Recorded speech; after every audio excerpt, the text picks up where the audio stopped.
Quem diz amém em nome do Senhor Jesus, irmãos? Meus irmãos, nós vimos e estamos estudando com a ajuda de Deus sobre os dias finais, onde o anticristo não chegou, mas o mistério da iniquidade já está o que, irmãos? Operando. O cheiro, eu tenho dito que o cheiro do anticristo, o cheiro de enxofre, já está se aproximando e nós estamos sentindo, não literalmente, mas espiritualmente, o cheiro do anticristo está se aproximando. E nós vimos, irmãos, que só vai aceitar as ideias do anticristo aqueles que rejeitaram o quê? Quem lembra? Semana passada nós falamos sobre isso. Só vão aceitar, semana atrasada, só vão aceitar o cheiro do anticristo ou as ideias dele aqueles que rejeitaram a verdade.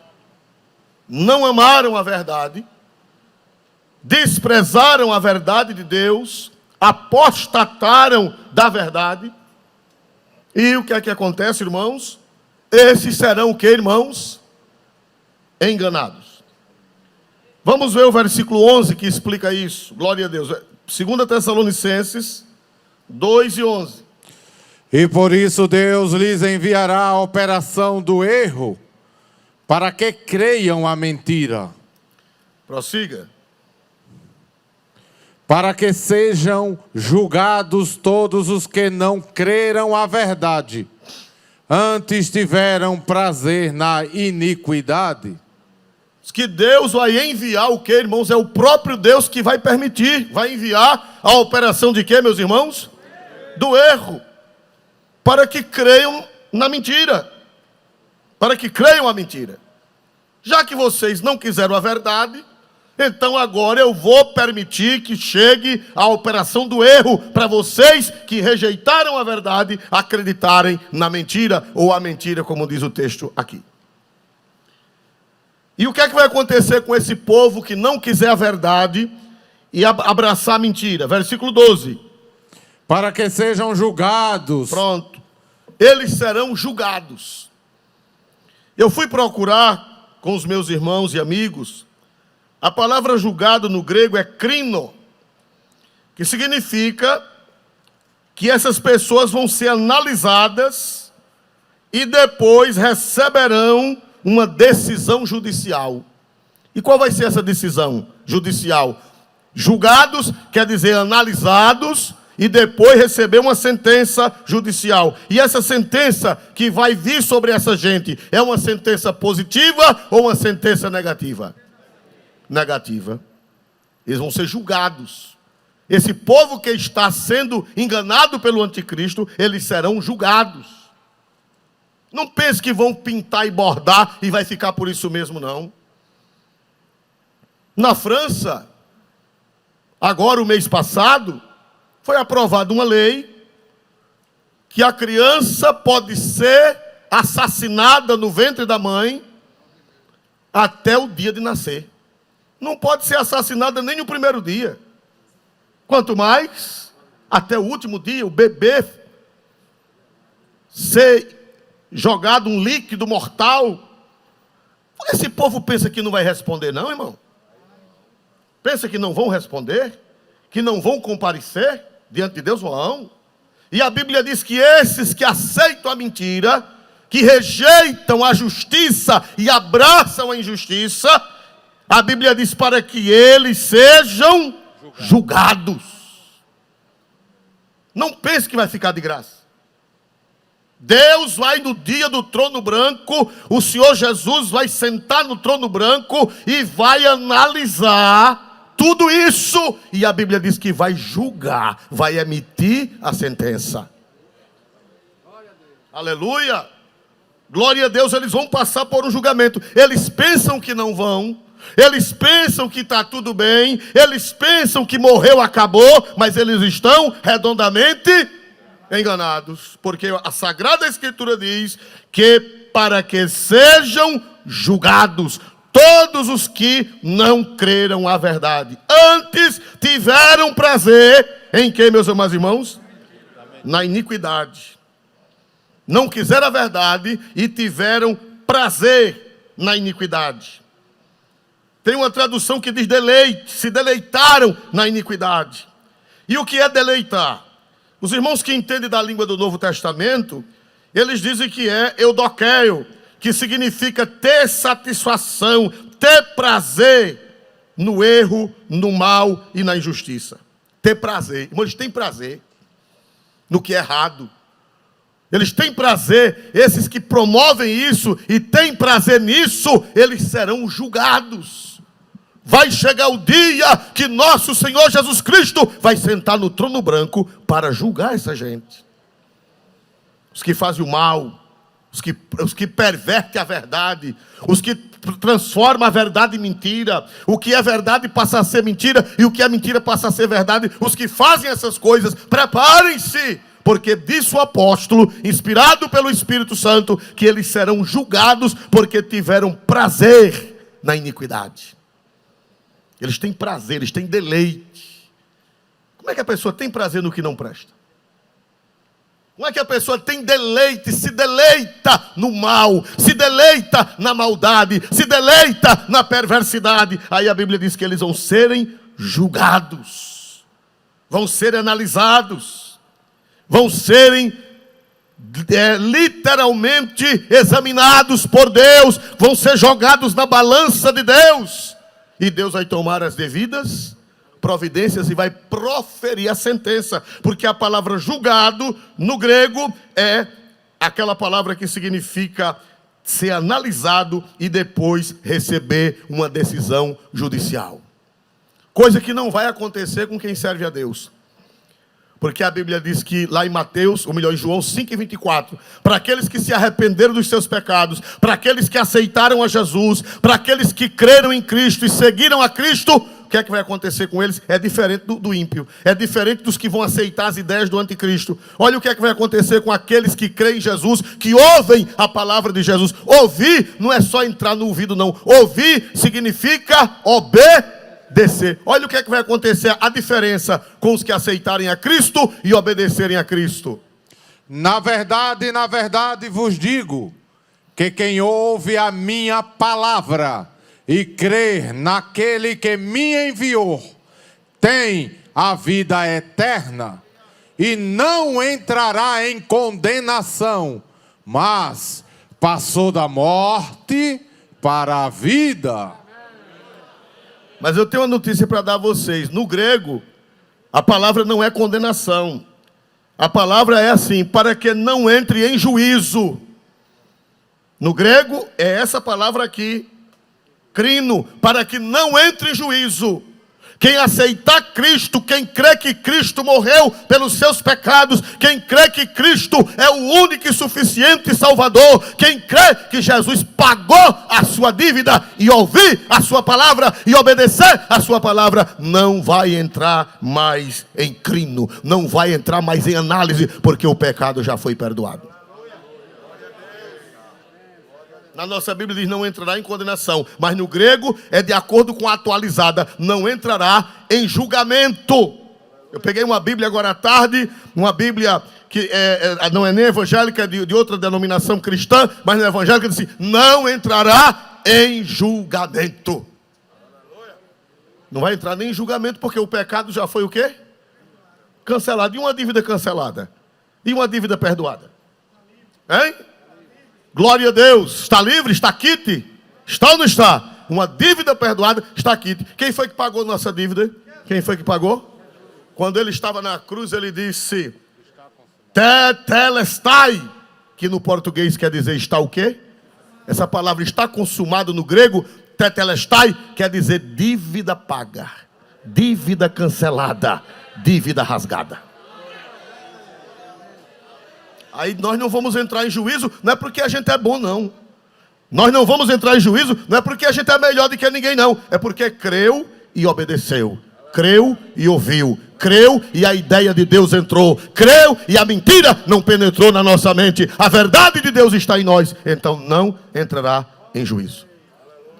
Nós vamos para o tribunal de Cristo.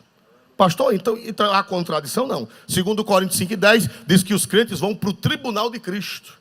Mas o tribunal de Cristo não é para juízo, é para galardão. Amém? A Bíblia diz em 2 Coríntios 2:10, por favor, leia aí. Esse tribunal nós vamos assim que formos arrebatados. Depois do arrebatamento, eu e você vai comparecer lá. Mas não é para dizer se fica ou não fica.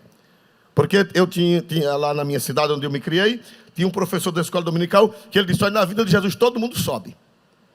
Agora, quando chegar nas nuvens, aí Jesus faz o julgamento e quem for digno continua subindo, e quem não for, ele empurra de lá para baixo. Aí um parente meu que não tinha juízo disse: eita, o pior é o baque. Glória a Jesus. Aleluia, né? E ele? Glória a Jesus, né? Não vai ser jogado lá para cá, não.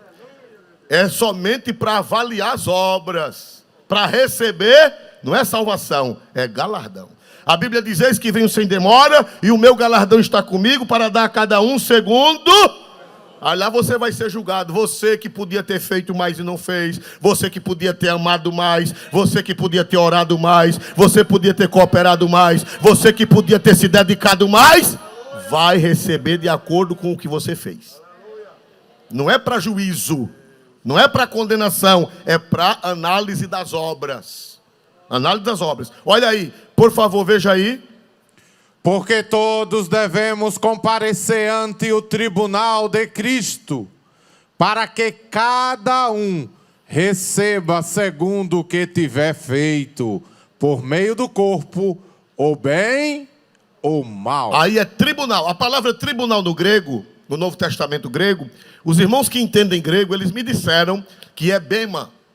Bema, o que é bema em grego? Era uma plataforma. Toda cidade grega tinha essa plataforma como se fosse um coreto, um palanque antigo. E ali naquela plataforma, os atletas, eles vinham receber as suas coroas perante o povo, perante a população. Também eram proferidos discursos, eram proferidos anúncios. Então o bema era a plataforma, principalmente onde os atletas iam ganhar pelo seu desempenho. Então nós vamos comparecer no bema, no tribunal. De quem? De Cristo. Aleluia. Se você quiser ganhar algum galardão, cuide em trabalhar. Salvação não é por trabalho. Salvação é pela graça. Ninguém vai para o céu porque trabalhou, porque fez isso, fez aquilo. Não, nós vamos para o céu exclusivamente pela graça de Deus. Efésios 2:8 diz: pela graça, por meio, isso não vem, mas é o quê? É um dom, é um presente, é uma dádiva, dada a quem crê. Agora, quando a pessoa recebe uma grande bênção, o que é que ele faz? Se ele tiver juízo, quando ele recebe uma grande bênção, ele vai procurar agradar aquele que ele abençoou, por uma questão de bom senso, por uma questão de gratidão. Por que é que nós servimos ao Senhor? Gratidão. Por que é que nós procuramos dar o nosso melhor para Deus? Não é para ser salvo, é gratidão, porque já fomos salvos. Agora, se você não faz nada para Jesus, você é um ingrato. É ingrato. Recebeu salvação de graça. Recebeu salvação gratuitamente. E não tem a dignidade de ser grato. Merece levar uma pizza bem cedo, outra meio-dia, outra à noite e outra de madrugada, só para esquentar o couro. Glória a Jesus, porque é uma ingratidão.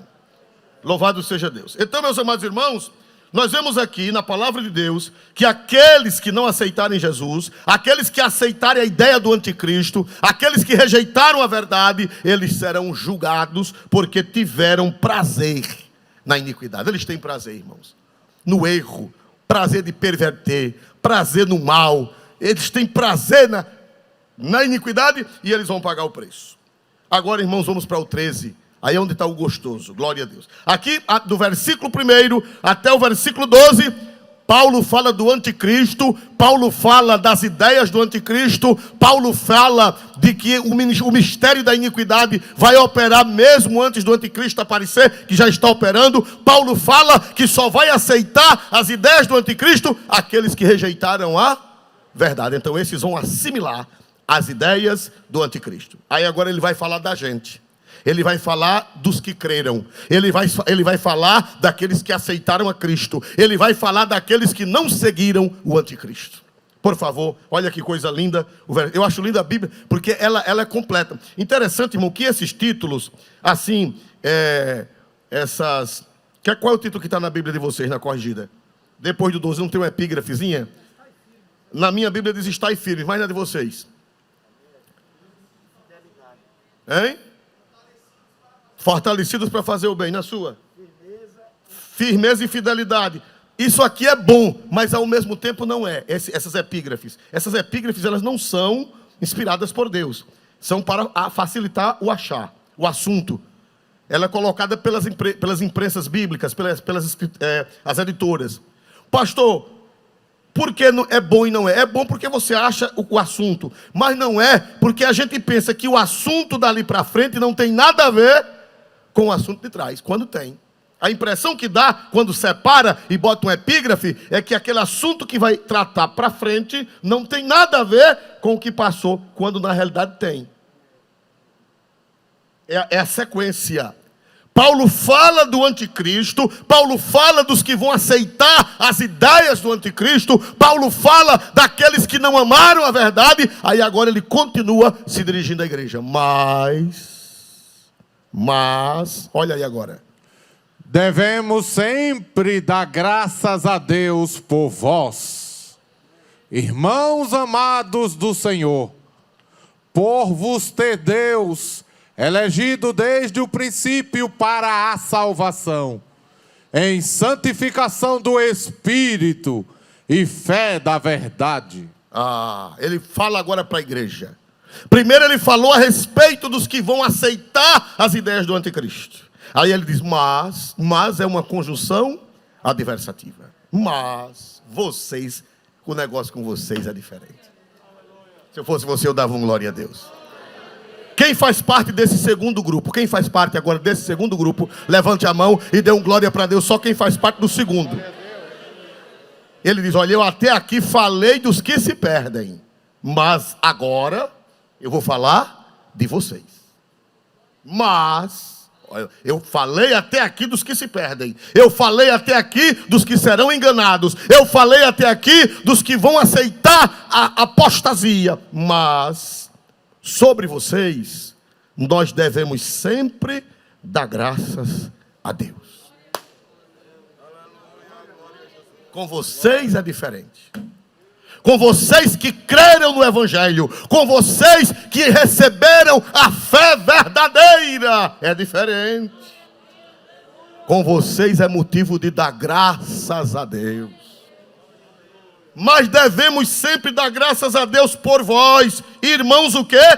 Amados. Irmãos o quê? Amados de quem? Do Senhor. Ele está dizendo, vocês são diferentes. Vocês foram amados pelo Senhor, vocês foram privilegiados pelo Senhor, vocês foram elegidos pelo Senhor, vocês foram escolhidos pelo Senhor, mas com vocês a conversa é outra. Aleluia, mas devemos sempre dar graças a Deus por vós, irmãos amados do Senhor. Quem foi amado por Deus? Levante a mão. Por vos ter Deus elegido, desde o princípio, para a salvação, em santificação do Espírito, e o que mais, irmãos? E o que mais, irmãos? Os outros vão aceitar o quê? Os dali para trás, do versículo 12 para trás, eles vão entrar, o que é que vai entrar na cabeça deles? A mentira. E os eleitos, os amados por Deus, o que é que vai entrar na cabeça deles? A fé da verdade. Dois grupos. Uns que vão receber a mentira e outros que vão receber a fé da verdade. Aleluia. E eu dou glória a Deus porque eu tenho plena convicção que pela graça de Jesus eu estou nesse segundo grupo. Vocês deram um amém tão fraco. Parece que vocês não têm... Vocês sabem de que grupo vocês são? Vocês são do primeiro ou do segundo? Foi fraco, irmãos. Ô, máscara terrível, mas até isso ela atrapalha. Sangue de Cristo tem poder. Vocês fazem parte do primeiro grupo que passou ou desse agora que Paulo está falando? Do primeiro ou do segundo? Então dê um glória para Deus quem faz parte. Mas sempre devemos dar graças a Deus por vocês. Com vocês é diferente, porque vocês são irmãos amados do Senhor. Jesus tem um xodó com vocês. Deus tem um carinho especial com vocês. Deus ama vocês. Deus pensou em vocês. Deus olhou para vocês. Deus se agradou de vocês. Deus resolveu mandar seu Filho por vocês. Deus resolveu mandar o Espírito Santo para vocês. Deus resolveu escolher vocês para revelar a verdade.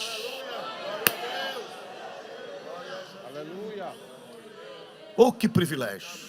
Que graça. Oh, irmão, será que nós somos melhores do que eles? Ô pastor, e nós somos melhores? Tem gente assim, eu não gosto de crente porque crente acha que é alguma coisa, porque crente acha que é melhor que os outros. Não, irmão. Eu tenho plena consciência que nós não somos melhores que ninguém. Todos somos pecadores. Todos somos pecadores. A Bíblia diz que todos pecaram e destituídos estão. Não tem pecador melhor nem pecador pior. Todos pecaram. Mas aprove a Deus. Aprova Jesus. Chega na feira do mundo, encontrou a gente dentro do saco, mas disse: eu quero esse, eu quero esse, eu quero esse, eu quero esse, eu quero esse. E você veio no bolo, e eu vim no bolo, e eu estou aqui dando glória a Jesus, crendo na verdade, e a mentira não entra em mim, a mentira não entra em você, porque Deus nos amou e nos escolheu.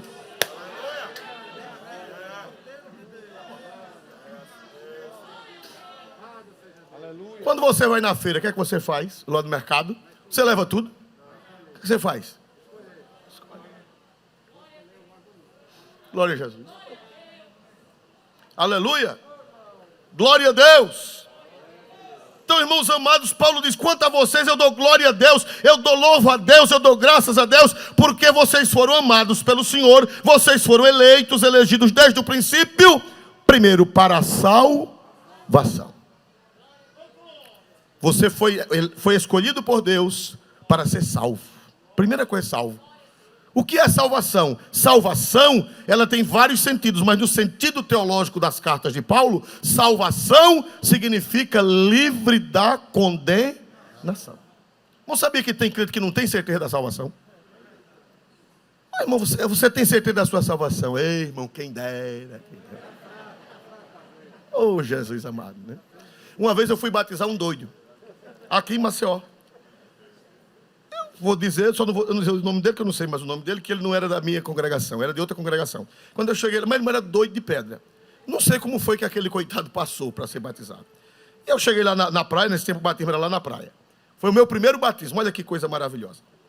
Aí ele estava correndo para lá e para cá, pegaram o doido a pulso e botaram na minha fila. Eu digo: tá, que foi que eu ganhei? Glória a Jesus. Aí eu disse: o senhor tem certeza da sua salvação? Não é assim quem pergunta, né? O senhor tem certeza que Jesus lhe salvou? Ele fez: salvação, quem dera. Eu digo: pronto. Glória a Jesus.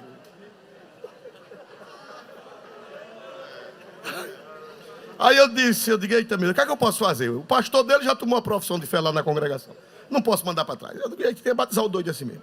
Eu disse: me diga uma coisa, e o senhor já é batizado com o Espírito Santo? Ele disse: e você não vai me batizar mais agora? Eu digo: não, rapaz, o do Espírito Santo é outro. Glória a Deus. Mas deixa para lá. Eu digo: eu vou fazer a última para batizar logo o doido. Eu disse: me diga uma coisa, o senhor está disposto a obedecer a Jesus até o fim da sua vida? Ele disse: vamos ver o que é que vai dar na roleta.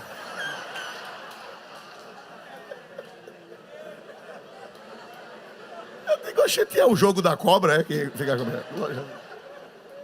Pois tem crente desse jeito, irmão. Sabe de nada. Não sabe se é salvo, não sabe se não é. Não sabe se os pecados foram perdoados, se não foram. Sabe não. Glória a Jesus. Aleluia. Meus amados irmãos, então, irmão, mas nós somos salvos pela graça. Aprove a Deus nos amar, aprove a Deus nos eleger, aprove a Deus nos chamar, Aprove a Deus que nós aceitássemos o Senhor Jesus. Aprove a Deus que Ele perdoasse os nossos pecados e salvasse a nossa alma. Pastor, mas e as nossas falhas e os nossos pecados? A Bíblia diz, qual é a diferença do crente salvo para o não salvo? É que a pessoa que é salva em Jesus, ela pode errar, pode falhar. Só que a natureza dela não se coaduna com o pecado. Se ela foi salva mesmo, é como a porca e a ovelha. A Bíblia diz lá em Pedro, na primeira carta de São Pedro, segunda carta, que quando a pessoa se desvia, a porca lavada voltou ao espojadouro. É assim ou não é? Qual é a diferença do crente para a pessoa que não é salva? A diferença é essa. A diferença é que o crente, ele é ovelha. Uma ovelha pode cair na lama? Não, se pode cair na lama, escorregar, cair na lama. Uma ovelha pode? Pode haver um acidente, uma ovelha se melar de lama? Mas se ela cair no lamaçal, o que é que ela vai fazer imediatamente? Se for ovelha mesmo. Hein? Ela vai se sacudir e ela vai ficar lá deitada, rolando na lama? Por que não? Porque a natureza da ovelha não é de lama. Ela pode até cair na lama, ela pode até se sujar, mas a natureza da ovelha não é de lama. Agora, irmão, se você der banho numa porquinha, botar um lacinho rosa na cabeça dela e botar talco Gessi. Quem lembra de talco Gessi aqui? Glória a Deus. Você dá banho na porca, você enxuga a porca, você bota o lacinho rosa na cabeça dela e talco Gessi. Quando você soltá-la, para onde ela vai? Pronto. Primeira lama que ela achar, ela espoja. É a diferença do salvo para o não salvo. Como é que eu sei que a pessoa é salvo? É porque essa pessoa é impecável? Não. É porque a natureza dela é de ovelha. Ela pode até se sujar, mas ela não aceita. A consciência dói. A alma grita, você está errado, vá pedir perdão, vá se consertar, vá buscar a Deus, vá se mergulhar no sangue do Cordeiro outra vez. Agora, quem não é salvo? Quem não é salvo mergulha na lama, peca, repepeca, tripepeca e sai pecando. E para ele, não dói a consciência, toma ceia, continua cantando no coral, continua, não é? Eu conheci um irmão que ele dizia que era a pessoa mais crente do mundo. Quando ele ia pregar, ele dizia que era bem crente. Só que ele morava no interior do estado e ele aqui tinha outra família, aqui em Maceió. Ele trabalhava em Maceió, passava a semana aqui e no final de semana ele ia para casa. Ele tinha a esposa lá na cidade e aqui em Maceió ele tinha uma outra família, tinha outra mulher, tinha outros filhos. E para ele, aquilo era normal. Lá quando chegava lá, pregava. Quando chegava lá, cantava. Quando chegava lá, dava cada pregação bonita que a poeira tapava. Mas na cabeça dele, tomava santa ceia e tudo mais. Essa pessoa é porque ela não era salva. Porque se ela fosse salva mesmo, se ela tivesse nascido de novo, se ela tivesse nascido de Deus, essa pessoa faria assim? Não. Então, a diferença do salvo para o não salvo não é que o salvo não possa pecar. Ele pode pecar, agora ele não se acostuma. Paulo disse assim, filhinho, ou melhor, João disse, filhinho, escreve essas coisas para que não pequeis. A ordem de Deus é não, mas se alguém pecar, temos o que, irmão? Para com o Pai. Quem é o nosso advogado? Jesus Cristo. Cuidado, não existe advogada, só existe um advogado no céu. Como é o nome do nosso advogado? Mais forte, como é o nome do nosso advogado? Só existe, a Bíblia não fala de advogada, só fala de Cristo. Ele é o único advogado, é o paráclito, glória a Deus, é aquele que está ao lado para defender, para nos perdoar, para conseguir a nossa justificação diante de Deus. Só Ele. Quem diz aleluia para este Jesus maravilhoso? Então, irmãos amados, nós vemos aqui que nós fomos escolhidos, não é porque somos melhores, não somos melhores. Francisco de Assis, ele não era evangélico, porque também no tempo dele não existia igreja evangélica. Ele foi do século XII. Ele não é do século XII, não tinha igreja evangélica. E ele serviu a Deus com a luz que possuía. Um dia, ele chegou numa cidade, daquelas cidadezinhas da Idade Média da Itália, e quando ele chegou lá, irmãos, encontrou um criminoso indo para a forca. Naquele tempo, na Idade Média, um criminoso ir para a forca era uma festa. Até as crianças vinham assistir o espetáculo. Na Idade Média, quem já assistiu o filme da Idade Média sabe que era assim. O povo jogando pedra, o condenado indo para a forca, e o povo jogando pedra, jogando frutos podres, e amaldiçoando, e os soldados empurrando, e chegava lá e forcava, e era uma festa naquelas cidades medievais. E Francisco de Assis chegou, quando viu aquilo, encostou-se na parede e começou a chorar. E alguém disse: Francisco, por que você está chorando? Ele disse: porque esse miserável poderia ser eu, se não fosse a graça de Deus na minha vida. O que é que nós entendemos com isso? Ele quis dizer que só não estava na situação daquele condenado por causa de quê, irmão? Ele quis dizer que não era melhor do que aquele condenado, só não estava fazendo aquilo porque a graça de Deus estava atuando na vida dele. E se você não seja orgulhoso, quando você vê alguém pecar, quando você vê alguém cometer um deslize, diga: Jesus, eu te dou graça, porque eu só não fiz aquilo por causa da tua graça na minha vida. Quem pode dar glória ao nome de Jesus, irmão? Quando a gente entende isso, a gente não é soberbo. Quando a gente entende isso, a gente não é arrogante, porque a gente entende que não faz coisas horríveis por causa de quê? Da graça. Quem recebeu essa graça de Deus, levante as mãos e diga glória a Deus. Eu me lembro de um pastor que já dormiu no Senhor, que ele dizia que só não fazia a desgraça no mundo, porque a graça de Deus atuava na vida dele. Então, por isso que Paulo dizia: devemos sempre o que, irmãos? Paulo dizia, vamos voltar para o texto, por favor, versículo 13, que é que Paulo dizia a respeito da gente. Ele dizia que é a gente que é forte, ele dizia que era a gente que merecia, ele dizia isso, ele dizia que a gente que era melhor. O que era que ele dizia? Todo mundo, 1, 2, 3. Mas devemos dar graças a Deus.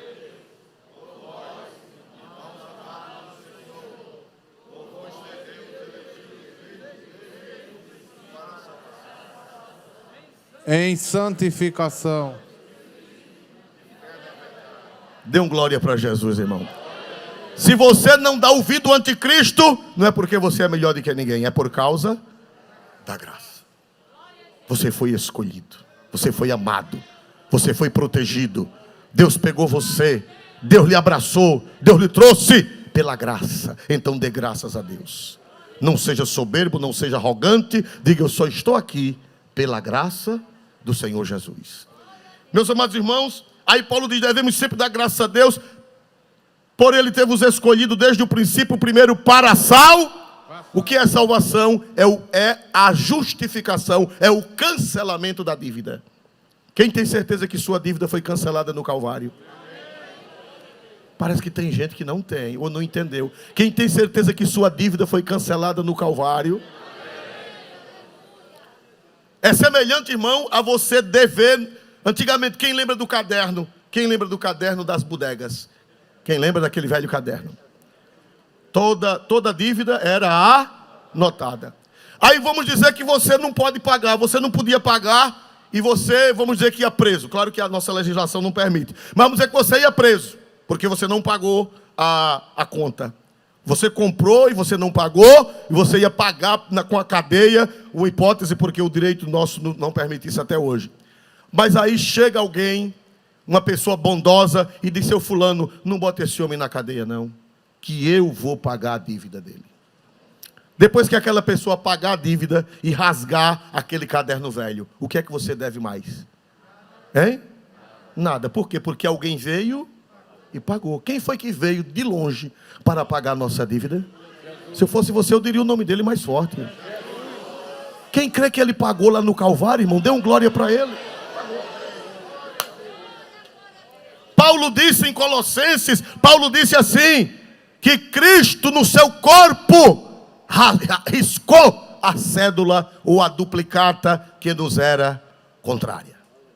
Lá no Calvário, no seu corpo, Ele rasgou, Ele riscou, Ele apagou, aleluia. Por isso você pode dizer: pela graça de Jesus, a minha dívida está paga. Pela morte de Jesus no Calvário, pelo sacrifício de Cristo no Calvário, a minha dívida foi paga e eu estou salvo, não por meus méritos, mas pela graça de Jesus. Amém? Glória a Deus. Essa doutrina precisa ser repregada, porque tem uma geração nova que nem sabe disso. Nem sabe. Glória a Deus nas alturas celestiais, aleluia, bendito seja Deus. Então, irmãos amados, nós somos salvos, glória a Deus, o Senhor nos escolheu, o Senhor nos perdoou e o Senhor nos protegeu. Aí a Bíblia diz, primeiro para ser salvo, depois em santificação do Espírito. Pastor Isoldo, como é que eu sei que uma pessoa é salva? Como é que eu sei que uma pessoa é escolhida de Deus? É se essa pessoa, o Espírito Santo atua na vida dela para santificação. Existem algumas pessoas equivocadas, que dizem assim, eu já sou salvo, eu já sou escolhido, eu estou salvo para sempre. Sim, está salvo para sempre, mas como é que eu sei que você é salvo? Se você andar em santificação do Espírito. Como é que a gente sabe que a pessoa é salva? A salvação é algo que não se vê. A gente sabe que a pessoa é salva pelo fruto. Jesus disse pelos frutos. Me ajude a pregar. Jesus disse pelos frutos. Como é que eu sei que uma pessoa é salva? Como é que eu identifico que uma pessoa é salva? Se o Espírito Santo está atuando nela para a santificação. Se a pessoa está no... Interessante que a palavra não é santidade. Para a santidade do Espírito. É para a santificação. Tem diferença. Santidade é um estágio já parado. E santificação é um processo. Não diz santidade. Lá na nossa Bíblia diz assim, segui a paz com todos e a santificação. Tem uma Bíblia que diz assim, e a santidade, mas está errada. No grego não é santidade. No grego é santificação, que fala de uma ação constante. Você tem que ser, como diz aquele corinho velho que a gente cantava na escola dominical quando era adolescente jovem, sempre melhorando. Para encerrar essa parte, santificação do Espírito. Por que santificação do Espírito com E maiúsculo? Porque quem é que produz em nós essa graça de nos santificar? Somos nós mesmos? Quem é que produz essa graça? É o Espírito Santo. É a ação dele. Para encerrar, e fé da verdade. Irmãos, quem é salvo mesmo, não entra o erro na cabeça. Ele pode não ser teólogo, mas tem um mistério na vida dele que não entra o erro. Vou encerrar com esse ensinamento, rapidozinho. Olhe, veja só. Fé de que, irmão? Salvação, santificação e fé de que, igreja? Quem é salvo mesmo, quem é escolhido de Deus, nunca mentira, a heresia vai entrar na mente dele. Pastor, mas eu não tenho teologia. Pastor, mas eu não tenho teologia. Será que o erro não vai entrar em mim? Vai não. Porque o erro entra, não é por quem sabe ou por quem não sabe teologia. O erro só entra em quem não é salvo. Quem é salvo tem a fé da verdade. E eu vou provar para vocês. A Bíblia diz assim em 1 João 2:20. Glória a Deus. Por favor, só para encerrar, eu vou ler esse versículo e vou dar 2 rápidos exemplos. 5 minutos, a gente termina o culto e eu ministro a bênção apostólica. Primeira carta de João 2:20. Leiam todos aí. 1, 2, 3. Então, e sabeis tudo. Repita esse versículo, por favor, botando na mente. 1, 2, 3. E vós tendes a unção do Santo, e sabeis tudo. Oxe, que negócio é esse? Saber tudo? Através do curso de teologia, não é assim? Através do curso de teologia, vocês sabem tudo. Hein? Eu não estou sendo contra a teologia, por favor. Você precisa fazer teologia. Você precisa estudar teologia. É ótimo, é excelente. Conheçamos e prossigamos em conhecer o Senhor. Eu não estou sendo contra a teologia, por favor. Eu sou formado em teologia e incentivo os irmãos a que façam. Mas o que preserva a mente da pessoa não é a teologia. O que preserva a mente da pessoa é a unção do Santo. Porque tem gente que tem teologia e depois vira a cabeça e aceita o erro. E tem gente que nunca entrou numa faculdade teológica e o erro nunca entrou na cabeça dele. Eu vou contar para vocês, rapidamente. Um missionário foi para... Eu já contei isso aqui, mas nem todos estavam. Um missionário foi para umas ilhas, eu não sei se foi no Pacífico. Um missionário americano foi para umas ilhas, pregou, era um pentecostal, pregou, ganhou muitas almas e Jesus batizou uma velhinha com o Espírito Santo, mas ele adoeceu e pediu à igreja para mandar buscá-lo para se tratar. Ele disse: olha, irmãos, aquela torceirinha de crente, disse: eu estou voltando para meu país, fique firme, que eu vou pedir ao meu pastor que mande outro missionário para cuidar de vocês, que eu não sei se vou ficar bom ou não, ele mande outro. Só que o missionário voltou para os Estados Unidos e mais nunca chegou ninguém naquelas ilhas. A igreja esqueceu daqueles poucos crentes. Se desviaram todos, só ficou uma velhinha, crente, batizada no Espírito Santo. 20 anos a velha esperando o missionário.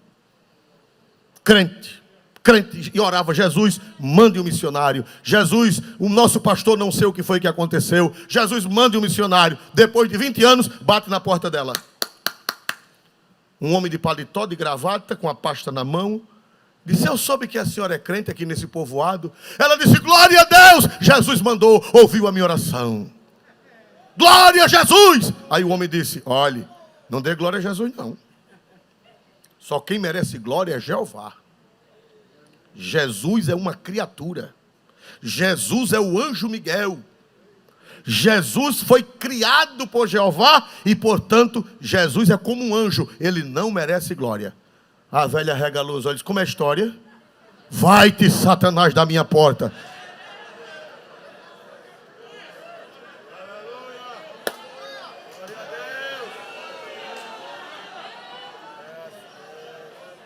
Eu preciso dizer a vocês qual era a seita? Preciso dizer? Não preciso dizer. E como foi que aquela velha identificou que aquela doutrina era errada? O rapaz disse que não era para dar glória a Jesus, a velha expulsou da porta. Isso é o diabo. Quem não dá glória a Jesus é o diabo. Quem foi que ensinou a essa velha isso? A unção do Espírito Santo. Eita, glória a Deus!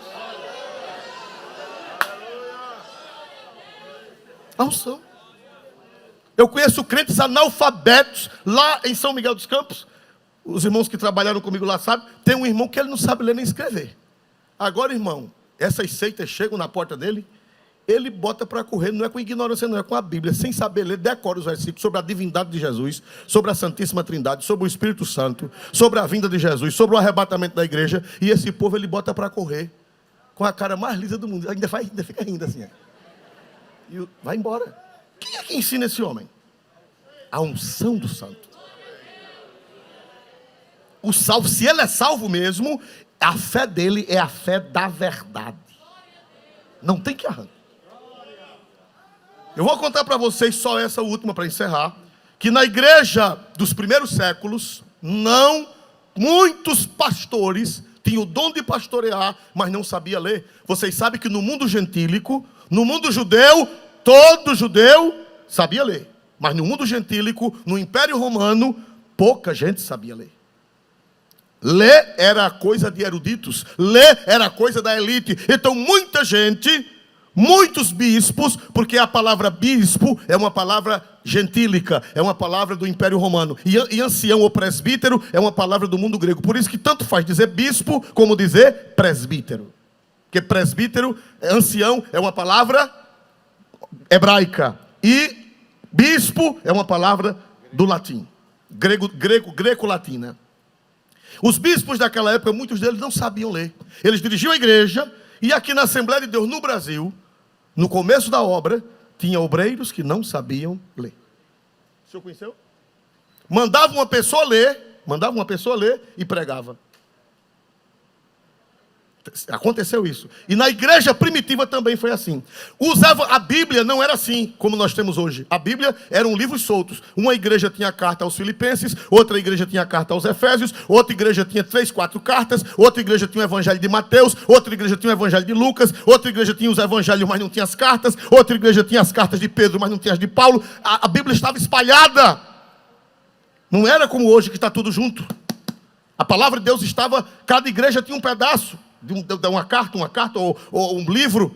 Aí, irmãos amados, surgiram os evangelhos gnósticos. Os evangelhos gnósticos foram heresias. Por sinal, vocês já ouviram falar daquele Dambrão, aquele Dambrão que tem aquele evangelho que bota que Maria Madalena, né, era amante de Jesus. Aquilo ali, irmão, são evangelhos apócrifos que foram escritos por hereges nos primeiros anos da igreja. Aí chegava alguém na igreja, um crente, e achava um evangelho desse, apócrifo, um evangelho de herege, de gnóstico. Aí chegava na igreja e dizia: bispo, pastor, olha, me mandaram esse evangelho aqui. Aí ele dizia: meu filho, leia para mim ouvir. Aí o camarada lia: porque Jesus era na Santa Ceia, o cálice da ceia não era o cálice de vinho, mas era o corpo de Maria Madalena, que Jesus casou com ela. Aí o bispo, sem saber, ele disse: meu filho, toque fogo nessa desgraça, que esse não é o meu Jesus, não é o seu Jesus.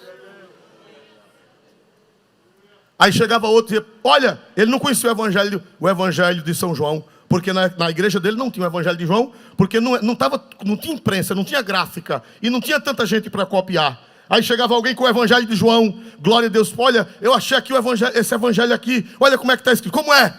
No princípio era o verbo. Leia, meu filho. No princípio era o verbo estava com Deus e o verbo era Deus. Ele estava no princípio com Deus. Todas as coisas foram feitas por ele e sem ele nada do que foi feito se fez. Nele estava a vida e a vida era a luz dos homens. Ele dizia: meu filho, traga esse livro e leia na igreja, porque este é o meu Jesus, este evangelho é dos apóstolos, este evangelho é verdadeiro. O bispo, o pastor, não sabia ler, mas quando alguém lia para ele, ele sabia o que era de Deus e o que não era. Porque a Bíblia diz que nós fomos eleitos para a salvação em santificação do Espírito e fé de quê? E se um crente aceita essas ideias que estão hoje por aí afora? Pastor, mas eu conheço o crente que está aceitando. Eu conheço o crente que está aceitando casamento de pessoas do mesmo sexo. Tem crente que aceita o aborto. Tem crente que aceita... Me ajude mais o quê, irmão?